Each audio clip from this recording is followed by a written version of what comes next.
Hey YouTube, Eagle Run 23 here. We're revisiting some vacuum sealed ammo.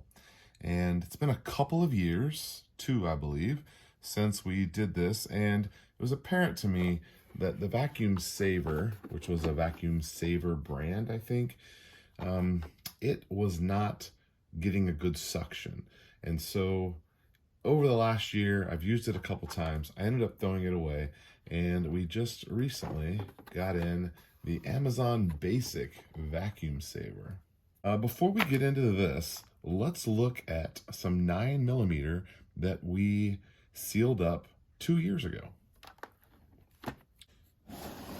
Okay, so it's been 2 years since we cracked the lid of this. That appears to still have a seal. And we did this little brick on the side, and it still has a seal. And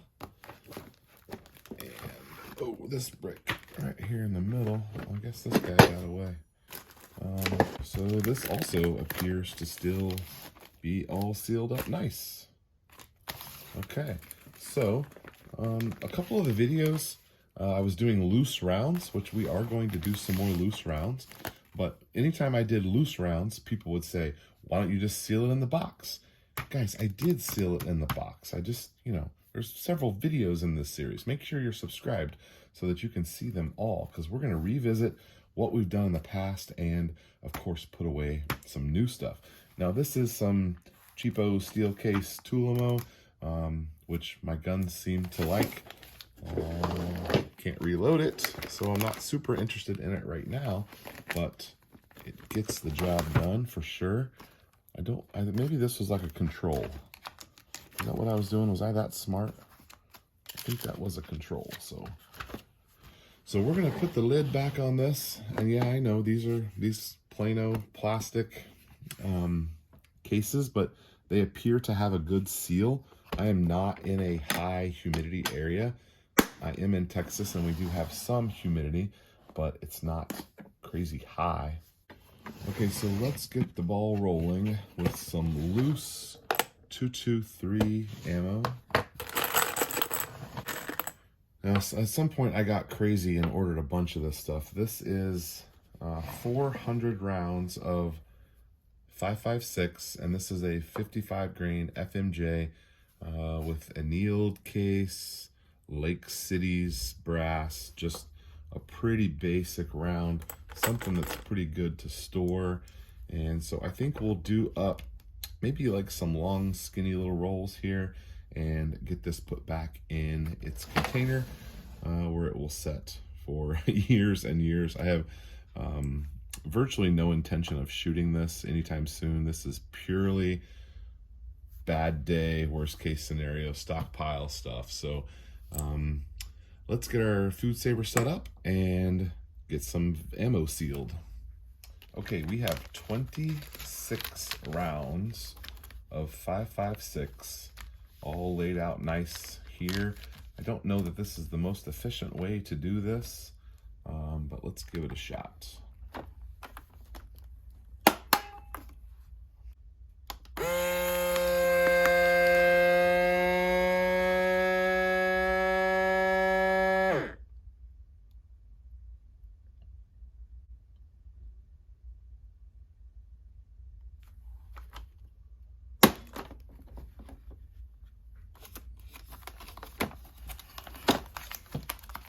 All right, that is a much nicer package than what we were doing before. Let's do a couple more of these. So remember that the basics of storing ammo is that we are trying to keep our ammunition away from extreme temperatures and moisture. So too cold isn't really an issue, but if you're changing from hot to cold, you could potentially build up some moisture, and moisture is the enemy. Temperature and moisture. By vacuum sealing your ammo, you are taking the air out of the bag, and thus it's going to be less affected by temperature changes. And it should be protected from moisture because it is in an airtight plastic bag.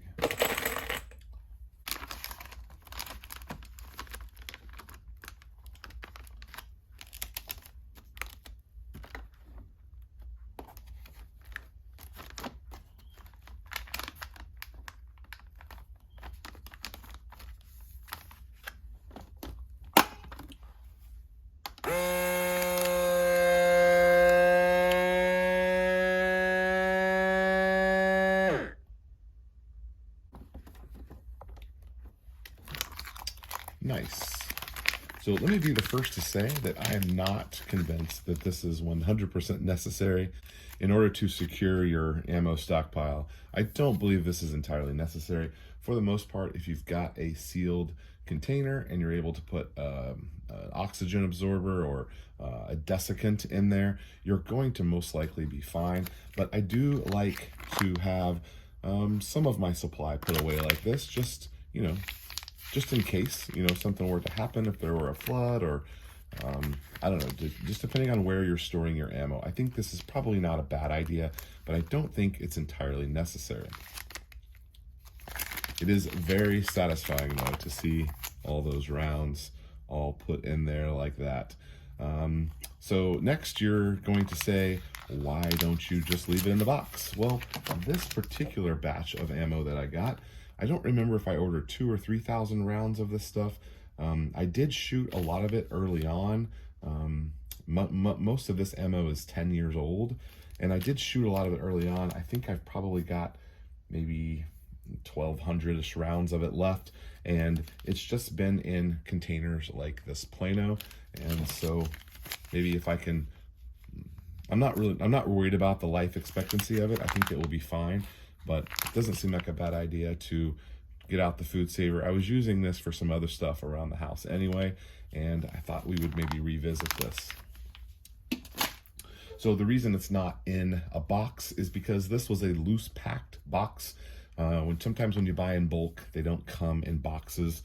If you're just buying ammo off the shelf, of course it's going to be in a box, but some of the larger quantities of ammo are all loose packed, and that's why this stuff is not in a pack. So next you say, well, why don't you just put it in a magazine? I've read through the comments on those videos, and yes, putting ammo in a magazine is a probably more practical way to store it. Sometimes the little points of the ammo could pierce the bag. I think we're going to see that in another video this week when we open up a large quantity of ammo that we put just loose packed in a bag. I believe some of them pierced. So let's load up a couple of mags and see what they seal up like. Okay, we've got 3 loaded up 30 round magazines, standard capacity. Let's do one of them by themselves, and then we can try to get the other 2 maybe together. Maybe I can make it so they can fold a little bit. Let's see what we can do here.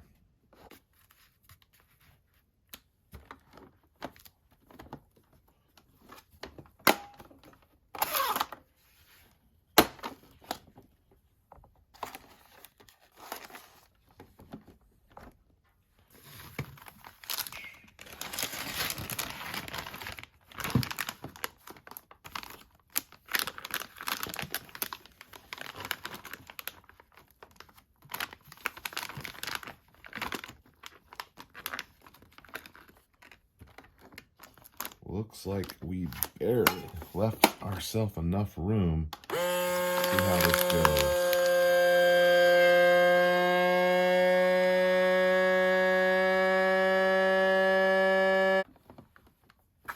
All right, check that out. That did really well. I'm gonna fold that flap down. You do end up with, a lot of wasted bag, but the bags aren't too expensive. This roll actually came with the machine, so that could just go right down in a bucket like that. Let's see if we can get 2 together.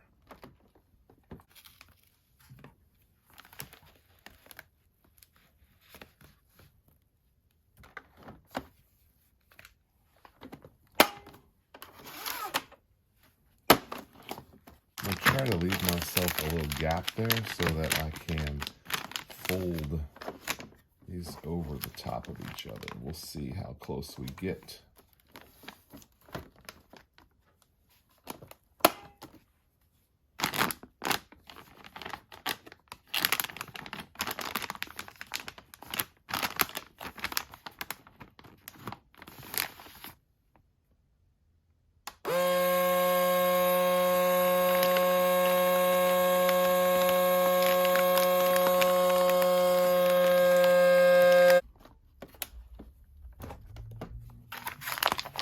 Nice.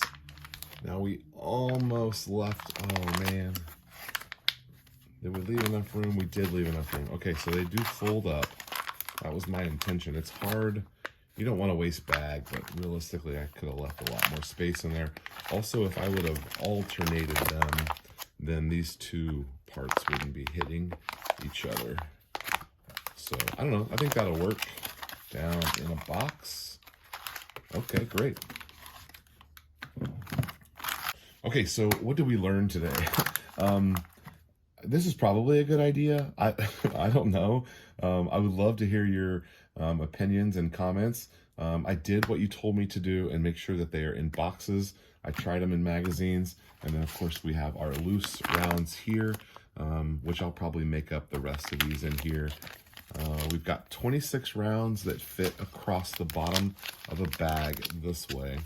And, of course, these are standard capacity that, oh, look what happened here. That did not seal. Interesting. Oh, look right there. We've got a little fold. Okay, so that one's going to have to be redone. Now, if you don't catch something like that,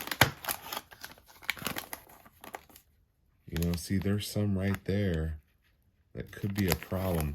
You can definitely go back and do an additional row of heat seal. I can show you what that looks like right here while we're talking about it.